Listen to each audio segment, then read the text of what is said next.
ton chagrin.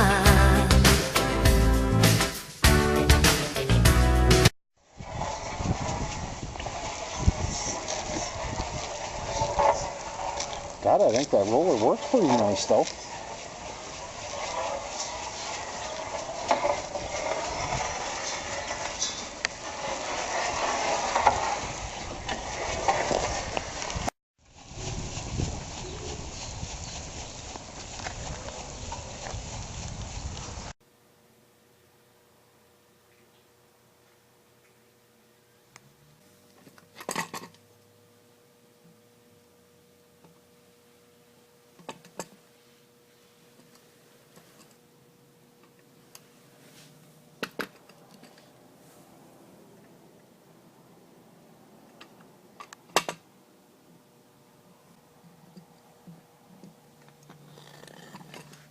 Right. Good. Okay, our preferred tool here is a pair of scissors for cutting the stencil. Important to have the stencil lie flat.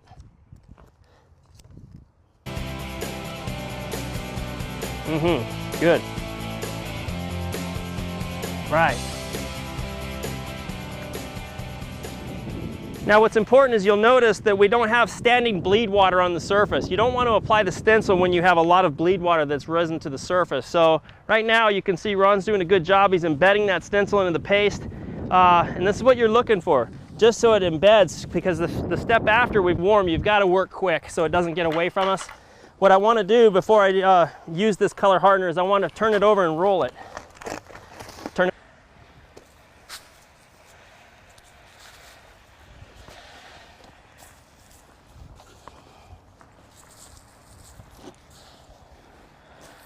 I might even choose to use an accent color on this. In other words, we call that a flash color, just to get kind of a nice antique look. Now I'm natural, so don't flash in a streak like this. Flash very randomly.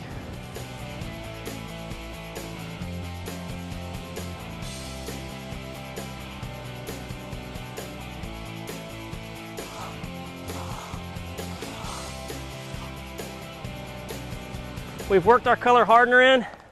It's now time to texture. And there's a couple ways that you can texture. This is called a texture roller. Some people prefer to use the texture roller. As you can see, it just imparts a light texture to it. If you're using this type of roller, I like to cross it up, meaning I'll run it one direction like this, and then perhaps even come over the top of stencil. I actually quite like this because it leaves a very natural texture, and if you do it properly, you won't see a repeating pattern. And this is just right. Perfect for applying texture. On our straight, removing. Now watch over there what happens when he lifts it. Do you see how the little paste flakes off? That's the indication. That's what you're looking for.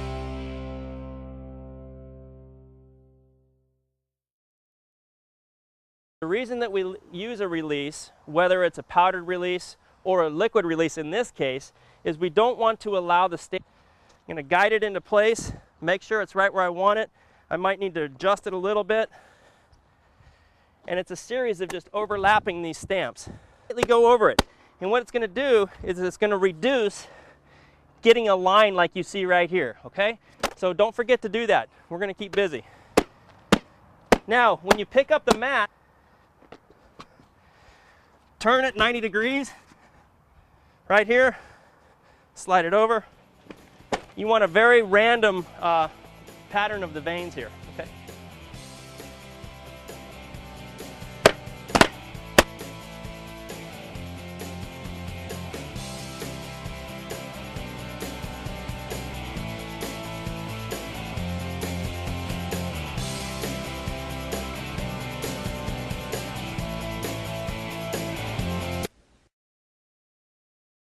Cobblestone, flagstone,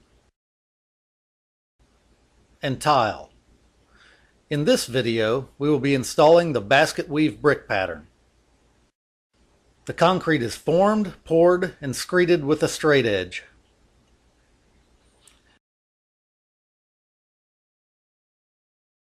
It is flattened and smoothed with a bull float. Smoothing is completed with a hand float and edger.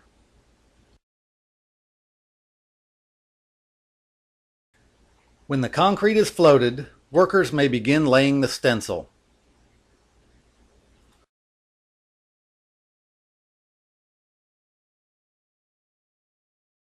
The stencil is then trimmed just inside the form. When the stencil is lying flat so that no color can get beneath it, dry shake color hardener is applied by broadcasting it onto the surface. The color hardener is worked into the surface with a bull float.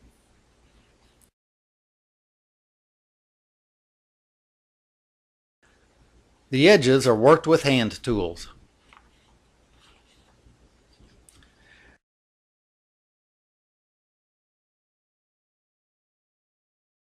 When the color hardener is worked in, antiquing release agent may be applied.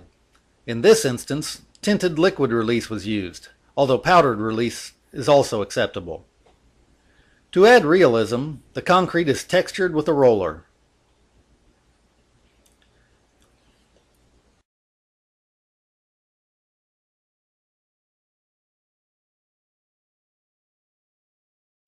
When texturing is complete, the stencils are removed to reveal the plain gray concrete below.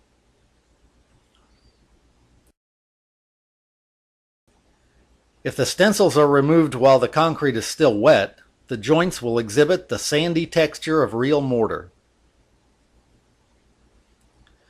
The following day, crack control joints are saw cut, excess release is removed, and the concrete is sealed.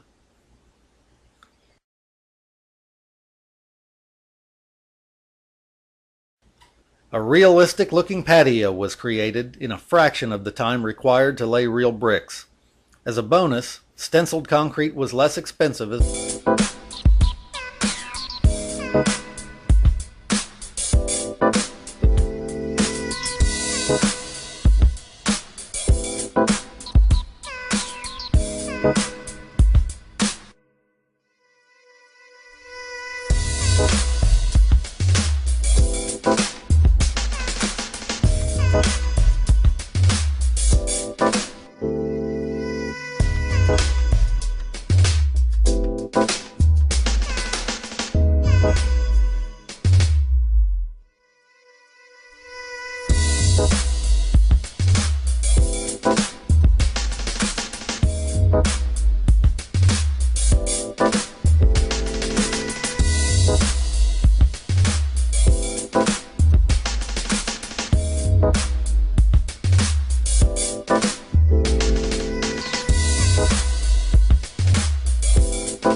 barrels are lined up to begin extruding. Once the first set of wheel barrels has been extruded, the mixer returns to the trailer and begins mixing again. The crew leader trowels the curb to a smooth finish and then applies the texture, the stamp pattern, cuts the joints, and applies the sealer. By this time, the mixer should have the wheel barrels ready for the next run, and the process is repeated. The material finishing and sealing the last section of curb. You will then rake the mulch back up to the curb and clean up any remaining concrete on the grass side to give the edging a finished look. The job is now completed and the time is 11:20. All that is left is for the crew leader to walk the job with the customer